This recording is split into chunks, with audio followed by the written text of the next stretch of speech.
Mathaluhum kamathalil ladzi istawqada naran falamma adaa'at ma hawlahu فلما أضاءت ما حوله ذهب الله بنورهم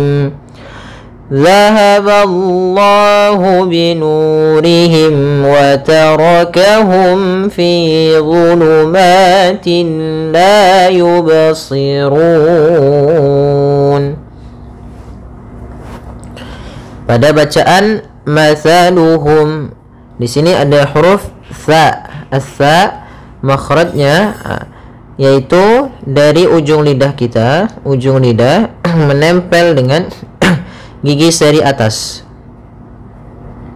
Sehingga ketika pelafalan tha jangan sampai kita melafalkannya dengan masaluhum dengan huruf sin. Hati-hati, sering terjadi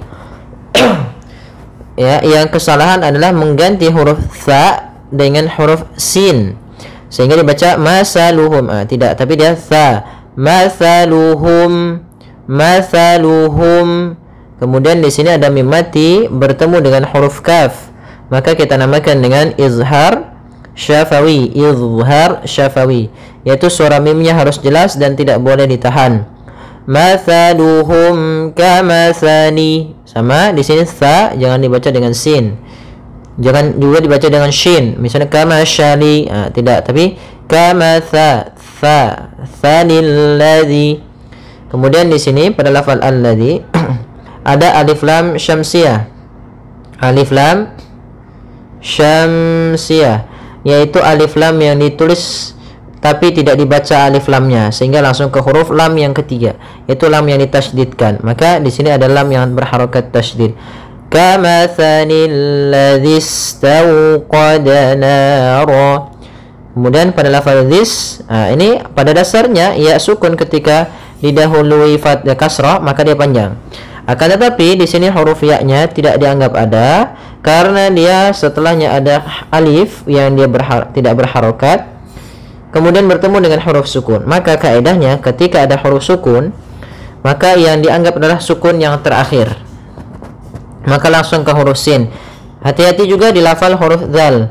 Ini huruf dzal ya, bukan zai. Hati-hati jangan membacanya dengan za. Misalnya kamathalil ladzis.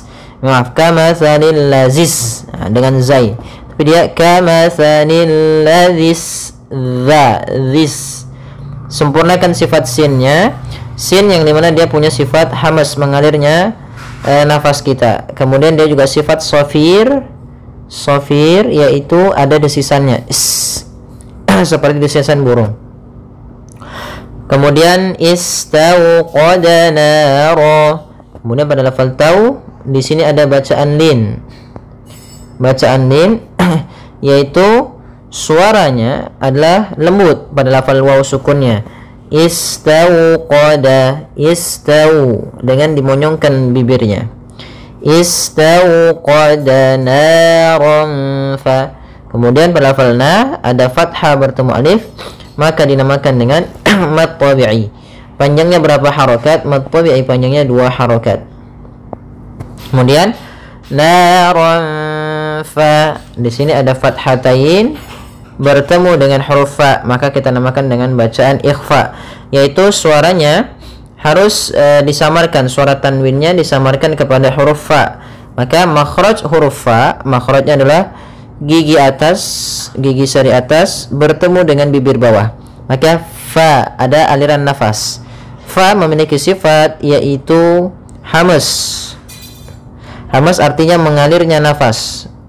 Maka naran fa langsung samar-samarkan ke huruf fa. Karena ifa itu membaca di antara idgham dengan izhar. Kalau idgham memasukkan, kalau izhar yaitu menjelaskan suara nunnya. Maka di sini disamarkan suara tanwinnya ke huruf fa langsung. Kemudian falamma. Kemudian pada lafal ma di sini ada bacaan gunnah. yaitu mim yang berharokat tasydid.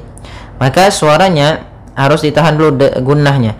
Falamma, baru dibaca ma-nya. Kemudian pada lafal ma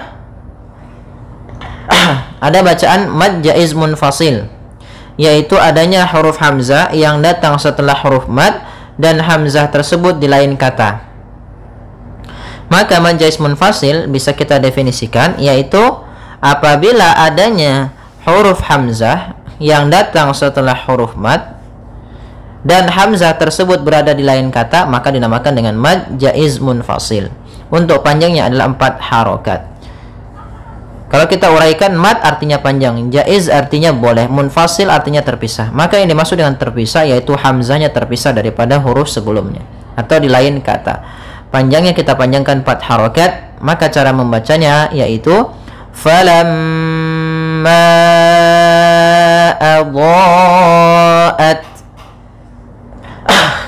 Kemudian pada lafal dha, di sini ada hukum tajwid berupa mad wajib muttasil. Nah, apa bedanya ini dengan yang sebelumnya? Yaitu bedanya adalah di huruf hamzahnya. Kita lihat di huruf hamzah, hamzahnya berada dalam satu kata yaitu kata adha'at.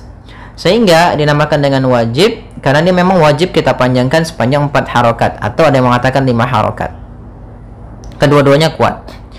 Ya, muttasil artinya yaitu hamzahnya bersambung. Sehingga panjangnya kita panjangkan dulu cara membacanya yaitu adha'at. Panjangkan dulu dha-nya baru ke a. Kemudian pada lafal ta at di sini ta memiliki sifat hamas. Tapi jangan banyak-banyak, jangan ats tidak, tapi at sedikit aja. Sedikit. Sambil mengeluarkan sifat aliran nafasnya. Karena dia sifatnya hamas. Kemudian ma ada mad tabi'i yaitu adanya fathah bertemu dengan alif, panjangnya 2 harokat. Haulahu, kemudian haula ha kecil bertemu dengan huruf waw sukun, maka di sini kita namakan dengan bacaan lin, bacaan yang lembut. Kemudian haulahu pada lafal hu ada mad silah qasirah yaitu panjang madnya dibaca dengan 2 harokat karena di sini silah artinya dengan mensilahkan, menyambungkan hak dhamirnya. Qasirah berarti pendek. Nah, mad silah qasirah terjadi ketika ada hanya dhamir bertemu dengan huruf waw kecil di sini, ditandai dengan waw kecil. Maka panjangnya 2 harokat. Kemudian zahaballahu binurihim. Pada lafaz zahaballah, zal ini bukan dibaca zahaba tapi za. Kemudian pada lafal Allah, lamnya tebal. Ini lafal lam tafkhim, yaitu ba-nya tipis, ballah ya. Zahaba baru ke Allah. Zahaballahu binurihim. Pada lafal Allah 2 harokat. Kemudian binurihim pada lafal nu, yaitu ada bacaan mad tabi'i. Panjangnya 2 harokat, yaitu ditandai dengan ada waw sukun didahului dengan huruf dhammah. Nurihim 2 harokat.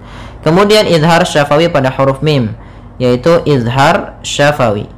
Jelas bacaannya. Syafawi artinya dia dari kata syafah, yaitu bibir. Maka ketika ada mim mati bertemu dengan seluruh huruf hijaiyah, seperti juga wa tarakahum fi, ini mim mati bertemu waw, ini mim mati bertemu fa, maka dinamakan dengan izhar syafawi. Panjangnya berapa harokat? Bagaimana cara membacanya? Yaitu suara mimnya harus jelas. Binurihim wa tarakahum fi, tidak boleh ditahan. Kemudian taro, orangnya tebal. Kemudian pada lafal fi ada mad tabi'i, ada fat, ada kasrah bertemu ya, 2 harokat. Kemudian zulumatillah, dha tebal, dha makhrajnya sama seperti huruf dal dan tha, tapi pangkal lidahnya dia terangkat dan idba. Pangkal lidahnya terangkat. Ya, pangkal lidahnya dia terangkat karena dia huruf isti'ala. Fi zulumatillah,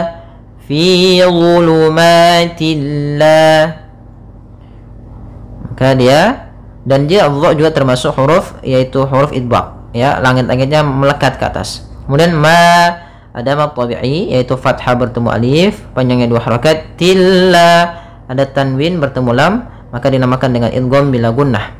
Maka kalau kita mendapati dalam bacaan Quran kita ada tanwin bertemu dengan huruf lam, maka dilangsungkan masuknya karena idgham. Idgham artinya memasukkan bila gunnah tanpa disertai dengan gunnah. Kemudian pada lafal la ada mad tabi'i yaitu fathah bertemu alif. Yubsirun, yubsirun. Pada lafal qalqalah di sini baknya tidak boleh ada tambahan hamzah ketika qalqalah, misalnya yubsirun, tidak. Tapi ya yubsirun. Kemudian tidak boleh sakta juga atau berhenti. Misalnya yubsirun, tidak, tapi langsung saja la yubsirun. Kemudian pada lafaz run ada bacaan mad arid disukun, yaitu mad yang terjadi ketika akhir bacaan kita disebabkan karena adanya sukun arid. Baik, semoga bermanfaat. Jazakumullahu khairan.